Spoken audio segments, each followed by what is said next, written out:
Well, my name's John, and I live here in this house in Heatherdale.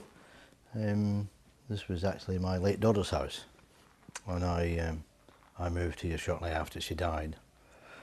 I didn't know how long I was going to be able to stay here when I came, and because she'd actually died in this house, I have since come to feel a lot more comfortable. It's now been over 3 years since Heather died, so I feel a lot more comfortable. In fact, very comfortable living here now. Guilt and anger, I suppose, they sort of come maybe together. I would feel angry with the system. I felt the public health system. It let my daughter down, and was unable to support her when she had actually cried out and called out for help. And I had difficulty weighing that up about what was my responsibility. In the end, I suppose it came down that my responsibility was to look after myself. I suppose I looked after myself by seeking help. When my wife died, I was the stoic one. Right? I'm the survivor, I'm the parent, I've got 3 teenage children, I have to keep on going. And so I suppressed things and I kept things down. When Heather died, virtually immediately I sought help. And it was through that help then that, I felt at ease, and it gave me techniques as to be able to how to look after myself.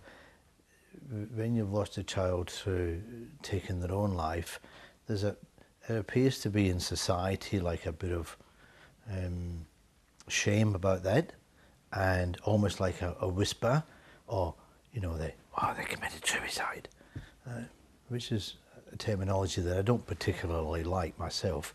I will say to people that my daughter took her own life,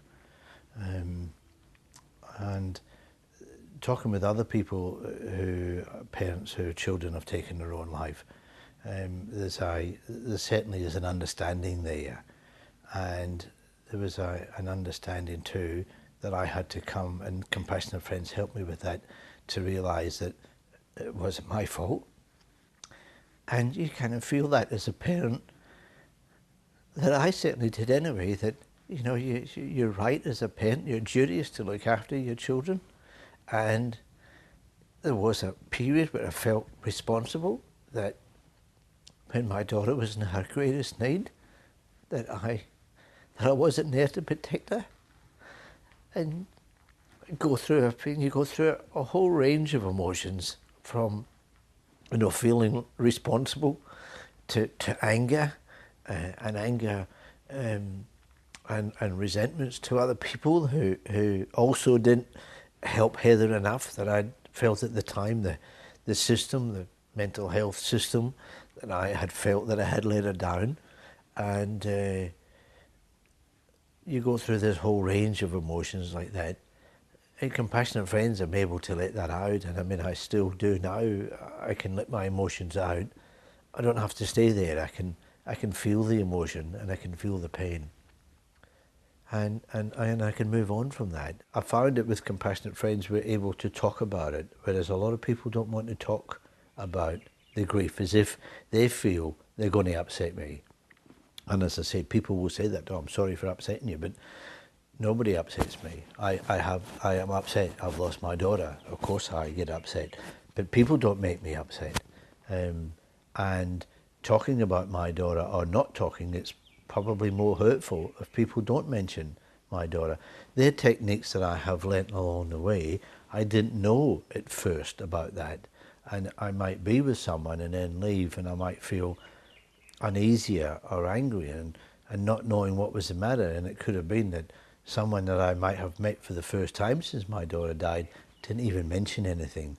So they didn't acknowledge the fact that she was alive, let alone had died, or acknowledge the fact of the suffering that I had gone through. Not that I'm looking for sympathy, but it's just people to maybe acknowledge that. And when they didn't do it, it was more hurtful than if somebody said, "I'm sorry to hear what happened to you," or things like that. And I've since come to realise that that's their way. They're unable to cope, and they don't know what to say.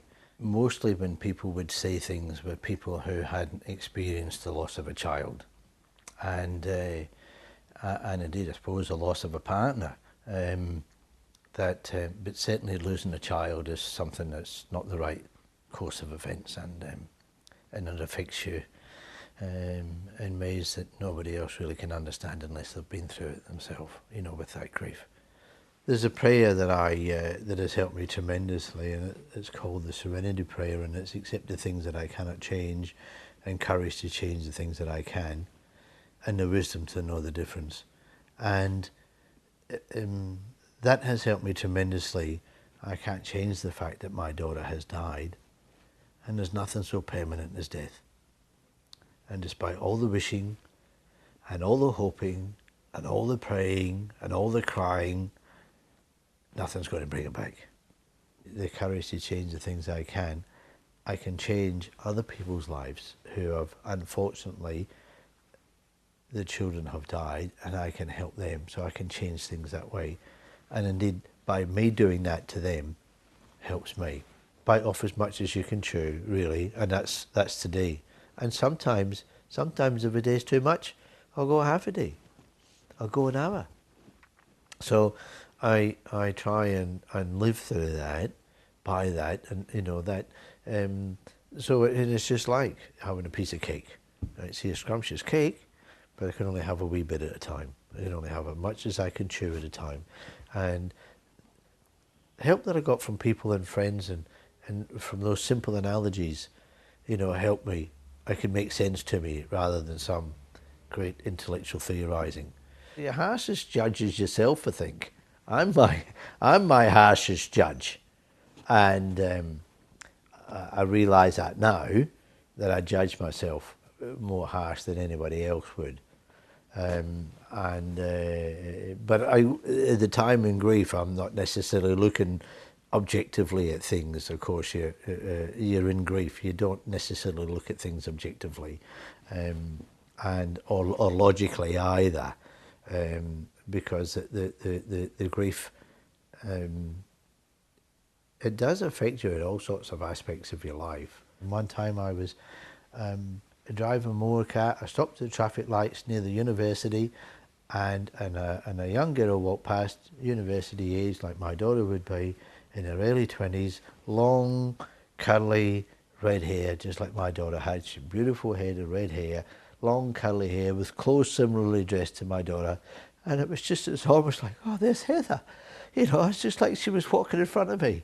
And of course it wasn't, but you have those kind of hopes, and not so much hopes, but you have those kind of feelings, and and that can hit me at sometimes. It's just like, oh, there's Heather, and for a split second you get that, your heart gives a beat, and you think, it was all a dream after all, she's still here. But of course she's not here, and I can feel that pain then. And of course I've got to accept that.